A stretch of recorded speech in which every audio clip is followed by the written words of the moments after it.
again and good morning, everyone. It's now 11 minutes before 7, and we're starting our nonstop news and weather to the top of the hour to help you plan your day. I'm Lisa Bedeau here with Kyle Bosch, and we start with breaking news. An American service member has been killed in combat in Iraq. The U.S.-led coalition issued a statement saying one of its service members died in northern Iraq today as a result of enemy fire. A U.S. military official told NBC News the service member was on an advise and assist mission with Kurdish forces near Mosul when enemy fighters attacked. Now, the name of the soldier killed or where they are from has not been released yet. Of course, you can stay with Valley News Live and valleynewslive.com throughout the day for updates on this breaking story. And we have new information this morning on a one-vehicle rollover along I-94 in Clay County that sent a woman to the hospital. The Minnesota State Patrol says a car driven by Orlando Jackson of Aberdeen, South Dakota, overcorrected and rolled across the westbound lanes of I-94 around 5 last night. A passenger, 55-year-old Christy Messall of Fargo, was treated for non-life-threatening injuries as a result of the crash. The driver, Jackson, and 2 other passengers were not hurt in the crash. Coming up on 6:51, time for weather and traffic on the ones, and we start once again with meteorologist Lisa Green. And you've been talking about it all this morning, but you know, we're drying out, and a little bit of wind could cause some dangerous situations today. Exactly. Critical fire weather for us this afternoon. So a red flag warning is going to be taking effect at the noon hour today for most of the valley. It's just last week we were talking about how dreary and wet we had been with all that rain. Now we're looking at dry conditions, some strong wind, and dry air moving in that may cause us some issues for some fire problems for later on. We're looking at a beautiful start to the morning, though. We do have some filtered sunshine out there with some clouds that are passing through, and we can expect to see some of that continuing this morning with temperatures in the 40s and a good portion of the viewing area, including Fargo-Moorhead. We will move back into the 60s for this noon hour, and those winds start to pick up. We'll see it shift to a more northwesterly direction, and with that, we'll see those winds in the 20s, steady speeds, but gusting into the 30s, and with temperatures in the low 70s for highs, 72 degrees in Fargo, and dry air. We've got some low relative humidity, so any fires that develop could spread rather quickly, so something to keep in mind for today. But beautiful, though, just a little bit on the breezy side. That's the one thing we'll have to contend with, along with that threat for fires. So we're looking at some cloud cover moving through this morning, especially in northwestern parts of Minnesota. And in Fargo-Moorhead, we do have some filtered sunshine as well. 47 degrees in Fargo. It's 50 in Grand Forks. Places south of there, we're looking at 41 in Fergus Falls and Wahpeton, 52 in Roseau. Wind is rather light in the southern valley. We're seeing a couple of gusts into the teens in the Roseau area, 17 miles per hour. So through the afternoon hours or through the morning hours, we'll see those temperatures rising. This afternoon, highs in the upper 60s and low 70s, that wind on the strong side, and mostly sunny skies to round out our day. So it should be a beautiful evening, but it's going to be a bit on the breezy side, so not quite as nice as yesterday. But tomorrow, we'll get that quieter weather right back. We'll see that wind quiet down. Temperatures right around the upper 60s to near 70 degrees for your highs. And then those temperatures really start to rise for the end of the week. 82 degrees Thursday, Friday 86, with a chance for some storms as we move into the weekend. Temperatures in the 70s this weekend. Let's check in with Al.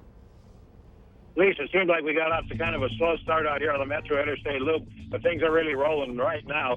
Northbound Interstate 29 traffic is pretty darn thick.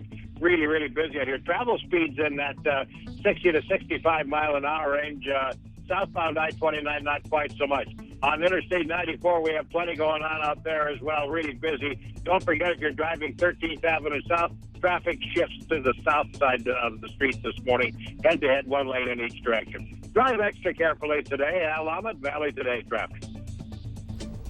Lisa's been talking about it all morning. Our warm and dry weather is prompting a no-burn day in Dickey County, North Dakota today. Yeah, the emergency manager says that if you burned yesterday, you also need to double check that the fire is dead out to avoid any surprises. It's all related to that red flag warning that has been issued for much of the valley. Well, you'll want to be watching for some road work getting started on I-94 near Fergus Falls. There'll be some traffic shifts and lane closures starting this week just northwest of town. Crews are working to reconstruct bridge decks on I-94 over Otter Tail County Road 88. For the first half of the project, all traffic on I-94 will shift to the westbound lanes while crews reconstruct the eastbound bridge. And we're following a developing story. A Minnesota judge has appointed a special administrator to oversee the settlement of Prince's estate. Bremer Financial was formally named special administrator at a court hearing yesterday in Chaska, Minnesota. Prince's sister Tyka Nelson requested that appointment, saying the superstar musician has no known will.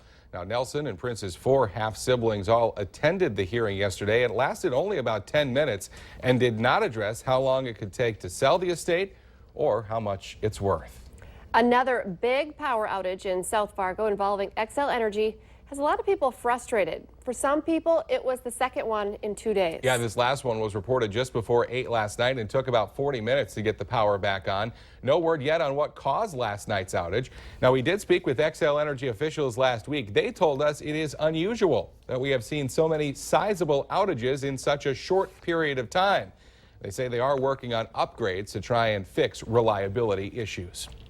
People in the Thompson, North Dakota School District will head to the polls today to vote on an $11 million school renovation project. The superintendent there, John Mouse, says that they've simply run out of classroom space. The current K-12 enrollment is just under 500 students, but he expects it to grow to 600 students within the next 10 years. Details about the plan are on valleynewslive.com. Just click on this story. The Minnesota Department of Transportation is holding an open house in Detroit Lakes tonight to talk about a proposed roundabout at Highway 59 and Becker County Road 22. Officials will go over the project and take your feedback and questions. The meeting runs from 4:30 to 7 at the Detroit Country Club.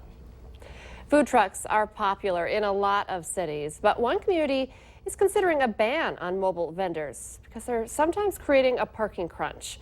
Fergus Falls city leaders say having food trucks downtown will create parking problems. A proposed ordinance would prevent the trucks from parking on municipal lots or on any public street or private property within 200 feet of a school. They also can't park on Lincoln Avenue, the busiest street in downtown Fergus. Now, the food truck vendors are hoping the city will rework their rules so they can be in those areas. City leaders say they will discuss possible changes to the ordinance at a meeting later this month. Well, they look like piles of junk to some of us. To others, it looks like piles of treasure. You have to look at it differently. Inspiring us to upcycle is the Valley Today's Christy Larson, joining us live from Eco Chic Boutique. Good morning, Christy.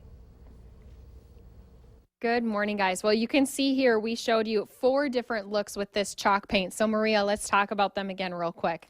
So you got just the paint, you've got clear wax on one section, clear and dark, and then just dark wax. So it depends upon the look and the feel that you're going for on your piece, which wax you use. And what I love too is this could be something for your kitchen cabinets, a big project, or maybe even just that little toy chest that needs a pop of color. Yeah, just ready to update anything. It works really great on any surface. It sticks to just about anything, and in a matter of a day you can have a new looking piece.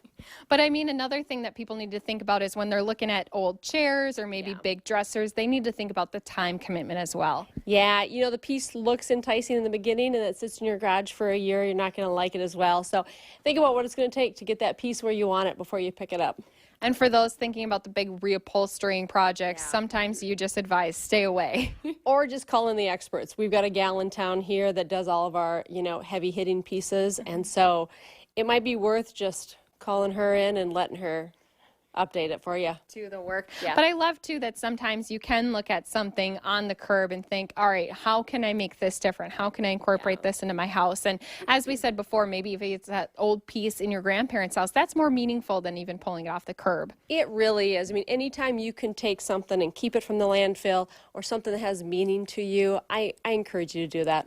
Yeah. And I love, too, that some ideas are simple as maybe even that coffee bucket that you have up in your cupboard, painting it, making it into a planter, all the way to maybe a bigger project like doing your chairs out of something you found on the curb. All these different little ideas, guys. And hopefully with our examples of how to paint, and yes, Kyle and Lisa, look how good my wax job was. Very nice, Christy. We have a couple of those ideas I'm going to be putting up online for you, too.